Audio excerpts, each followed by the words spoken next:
Okay, welcome to Step 5, or the proportions section of our head drawing setup. Thus far, we've set up our gesture, shaping the big components and organizing the head in its relationship to the neck and body. So in this video, we start to dig in a bit more and look at the basic proportions. I'm not great with math, so I use a rough system of proportions. So about halves and thirds is roughly what I'm capable with, and maybe not even that most days. When we're looking at the proportions of the head, we could consider these to be landmarks, these areas of proportions that we'll be looking at. Landmarks, one way to think of them is just any kind of bone visible through the skin or through the surface of the skin. You can get a tremendous variety of likeness and type and gender, and then taken to an extreme, really fun versions and depictions of character from how you think and see these landmarks. One thing that you may want to do at this period is I love drawing from skulls, not in a way that kind of copies them painstakingly and carefully, but I really love the Proco-made Loomis skull. That's one of my favorite things. I like the idea of it. I like the size of it. It's fun to draw from.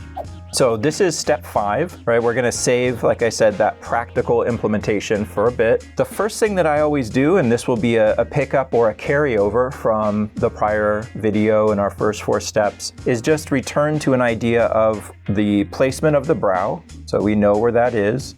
And I even gave you a little preview of how the brow itself wasn't the eyebrow. So this is part of our drawing, so we can just think of that for now. It's already there. When we go back to our workflow, you're already going to have this in place. You don't have to think about it too much. And then the other area that you have at the ready is the base of your chin, right? So this is something that we set up by way of when we were setting up the face and its rotation. So let's start to think about these a little bit more carefully and with a little bit more depth. So first thing, what is it when we're referring to the brow, what exactly is it? So it's not the eyebrow, even though the eyebrow is a great marker. Instead, I'd be thinking about this as the area of the brow ridge.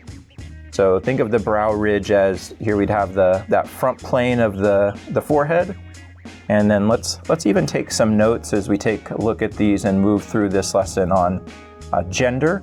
So we talked a little bit about how stereotypically it's more common that women would have a vertical or closer to a vertical forehead, and men might have more of a diagonal, more of a lean to the forehead. And that comes down and results in what could be called the brow ridge, which is the projection of bone at the bottom of that forehead. We'd have muscle attaching there, but also it's a great area that protects the eye. It kind of has a nice shelf on the top area of the eye there. In hyper-masculine men or characters that you really want to signal a developed heroicism, what you might even find here is that there's a little part of the skull that can develop called the superciliary arch, that if you look at different character actors that might be used for a lot of action movies or that kind of thing, looks like a little cashew that gets nested in the kind of the upper corner of the brow there. You might also find from there a bit of a projection, almost like a little cylindrical development on the top of the brow. So all of these are things I'm pointing out just so you have some indications for what this position may look like, right? So I'm looking at the model here, but I always want to take what I know and see if I can actualize it in what I see. I can begin to see, different configurations of light and shadow, or even kind of the idea that this looks like it could be one surface, and then I'd have this develop out based on some nuances in the light and the shadow there. But those are the types of clues that I'm trying to come across or just glance at and summarize as I begin the process of setting up my proportions. The chin, we've talked about a little bit. We can make this more specific to male or female as well. It's more common that men might have a little bit of a broader chin. Men might also have a bit of a divot or a kind of a recess in the middle. That wouldn't lead to a dimple. A dimple would be an irregular tendon grabbing the skin from under. This would just be a kind of a difference in the development of the bone. If we come back to this chin here, a male chin might have a more aggressive, boxy or kind of projection that looks like a stare. A female chin might have a bit more of a softer movement or tuck backwards.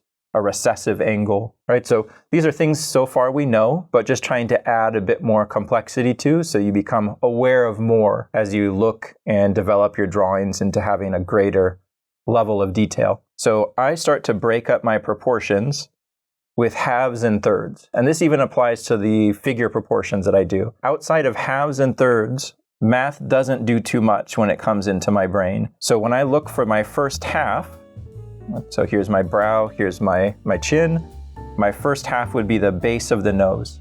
So let's label that here. Or you could put base of nose.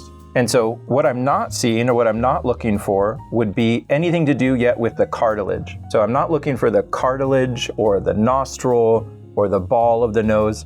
At this stage, I'd be looking for where the nose would be most close to being flush with the face. And one thing to keep in mind is, even though I'm giving you some set halves and thirds, I'm always thinking or drawing from an ideal, right? That's what I love about the construction of a body or the construction of a head, is that you are dissolving the idea of a figure or a head into geometries. The way that I'm always thinking about a head construction or a figure construction is some kind of ideal. It's some averaged ideal version of all of the parts of the face. The reason I'm giving you a little bit more information on a brow might look like this on a man or less so on a woman is so that in your work you can give customed qualities and life to these averaged, imagined, invented heads that I'm setting you up with. So the base of the nose, I think of as being the middle of the nasal aperture or the nasal spine. So when I'm looking at a nose, or in this case, that nasal aperture, this is a really beautiful and interesting shape in the head.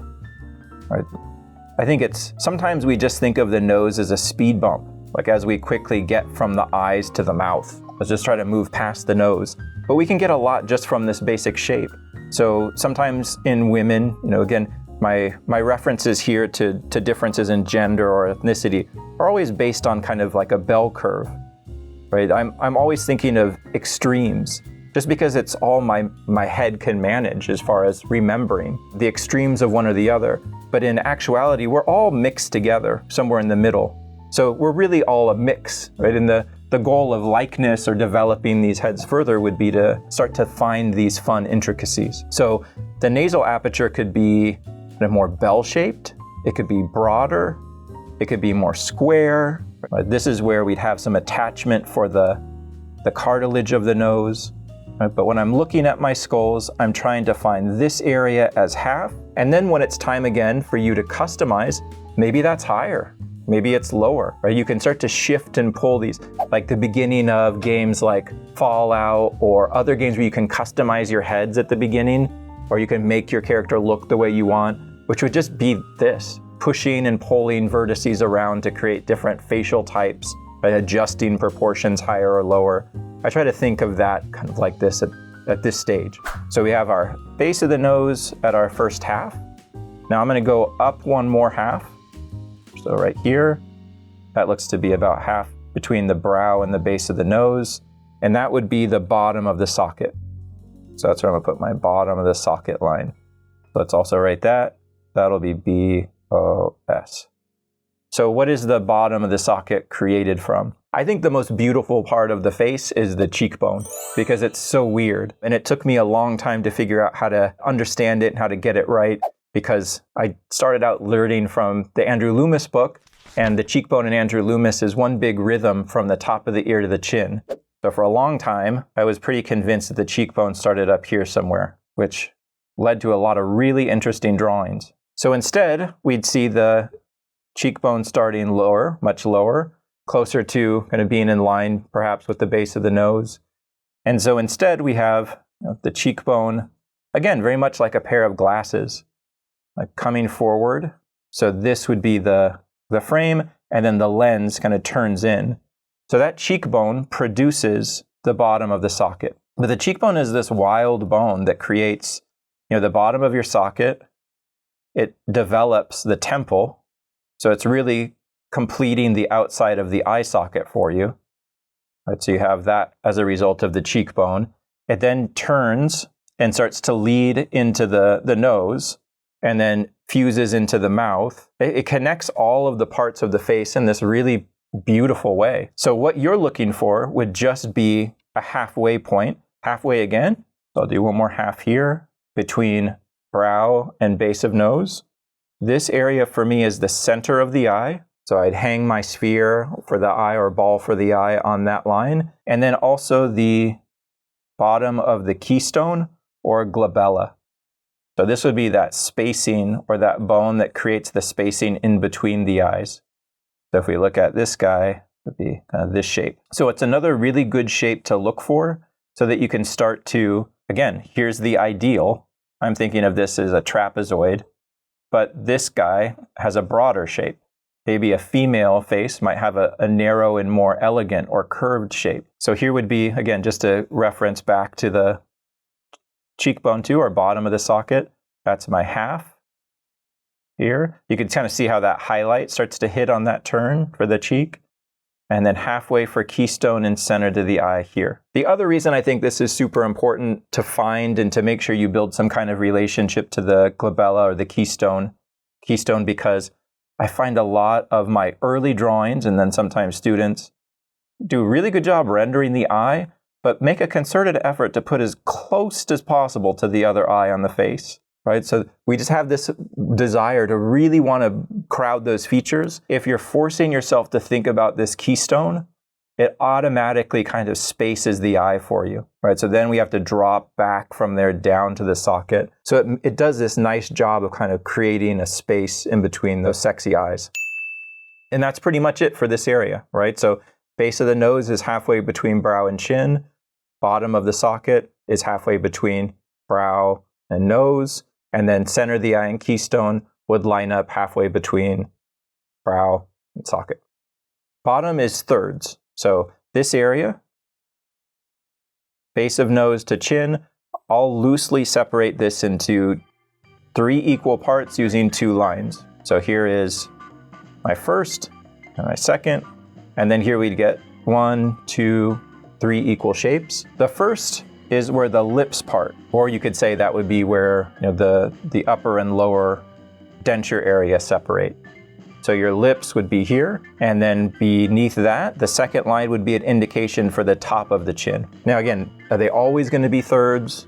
Perhaps not. This is just your average to get you up and running, to start thinking about how to organize the big idea, and then you can always shift and move and play with kind of adjusting these up or down. A few other notes that might help you think about the important areas of the skull, even if they aren't directly related to the landmark, might be if we follow this around and start to think about the base of the skull here, this line would lead us to the mastoid process. Looks like a little upside down shark fin on the bottom of the skull. This is a good place to look for differences in male and female skulls as well. Men tend to have a larger bone, women stereotypically slightly smaller, and that will result in a different size for the neck, because that's where muscles begin. Jaw angles can be different, right? The difference between this line of the back of the jaw to this line could also be a marker of gender differences or character differences. So I want to focus just on the simple halves and thirds,